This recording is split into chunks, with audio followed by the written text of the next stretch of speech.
नमस्कार मित्रों।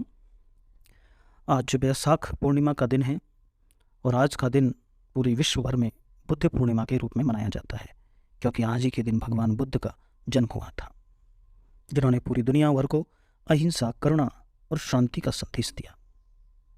तो हम उनकी एक कहानी के बारे में पढ़ेंगे जो उनके आगम सूत्रों में वर्णित है। तो उस कहानी में गौतम बुद्ध ने कहा कि हर पुरुष की 4 पत्नियां होती है।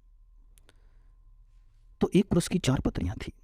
समय बीतने पर वो व्यक्ति बीमार पड़ गया और उसे अपनी मौत करीब दिखने लगी। जब वो जीवन के अंत में बहुत अकेलापन महसूस करने लगा तो उसने अपनी 4 पत्नियों को बुलाया और उनसे कहा कि मैंने तुम्हें दिन रात प्रेम किया, जीवन भर तुम्हारा ख्याल रखा, अब मैं मरने वाला हूं, तो क्या तुम मेरे साथ चलना पसंद करोगी? तो उस व्यक्ति ने पहली पत्नी से जब ये बात पूछी तो पहली पत्नी ने कहा कि मुझे पता है कि जीवन भर तुम मुझसे प्यार करते रहे, लेकिन अब आपका अंत करीब है। ऐसे में अब आपसे विदा लेने का समय आ गया है। अर्थात उस पहली पत्नी ने जाने से इनकार कर दिया।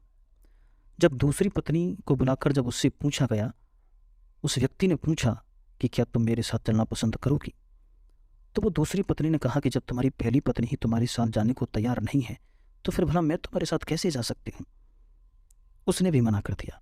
जब तीसरी पत्नी को बुलाकर उससे भी यही पूछा गया तो तीसरी पत्नी ने जवाब दिया कि मेरे प्रिय, मुझे आप पर दया आ रही है और अपने लिए दुख भी हो रहा है, इसलिए मैं अंतिम संस्कार तक, मरघट तक आपके साथ रहूंगी।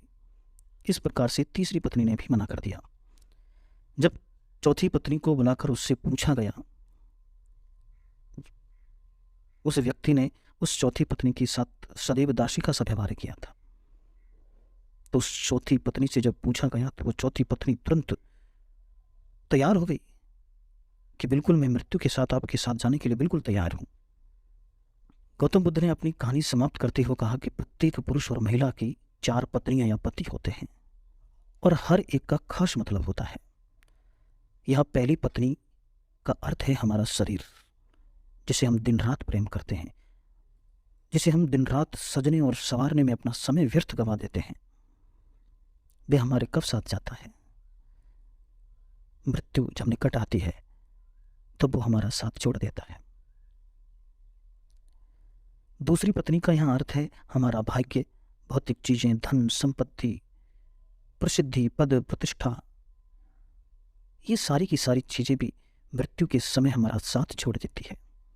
अर्थात ये भी हमारी मृत्यु के बाद हमारे साथ नहीं जाती। फिर बुद्ध कहते हैं कि तीसरी पत्नी का अर्थ हमारी रिश्ते नाते हैं, हमारे माता पिता, भाई बहन, दोस्त, समाज, ये सारे के सारे अंतिम संस्कार तक हमारे साथ रहते हैं, मरघट तक, शमशान घाट तक हमारे साथ जाते हैं। फिर ये भी हमें अलविदा कह देते हैं, ये भी हमारा साथ नहीं देते। फिर बुद्ध ने कहा कि चौथी पत्नी का मतलब है हमारा मन, हमारी चेतना, जो सदैव हमारे साथ रहती है, मृत्यु के बाद भी हमारे साथ जाती है। और यही वह चौथी पत्नी है जिसके साथ हम जीवन भर दासी का सा व्यवहार करते हैं। कभी हमने अपनी चेतना को पकड़ने का प्रयास ही नहीं किया, कभी हमने चेतना की गहराइयों में जाने की कोशिश ही नहीं की, जबकि यही एकमात्र है जो हमारे साथ मृत्यु के बाद भी हमारी यात्रा का साथ देती है। हमारे क्रोध, लोभ, असंतोष, ये सब कर्म के नियम हैं।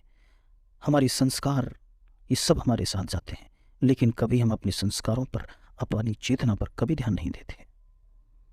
जैसा कि चौथी पत्नी ने अपने मरते हुए पति से कहा था कि तुम जहां भी जाओगे मैं तुम्हारे पीछे चलूंगी। और यही वह चौथी पत्नी है, हमारी चेतना, जो सदैव हमारे साथ रहती है। हमारे संस्कार हमारे साथ रहते हैं, हमारे कर्म हमारे साथ रहते हैं। तो हमें हमेशा जागरूक होकर अपनी चेतना के स्तर पर जीवन को जीना चाहिए, अपने कर्मों को पवित्र करना चाहिए, क्योंकि यही है जो हमारे साथ जाता है। धन्यवाद।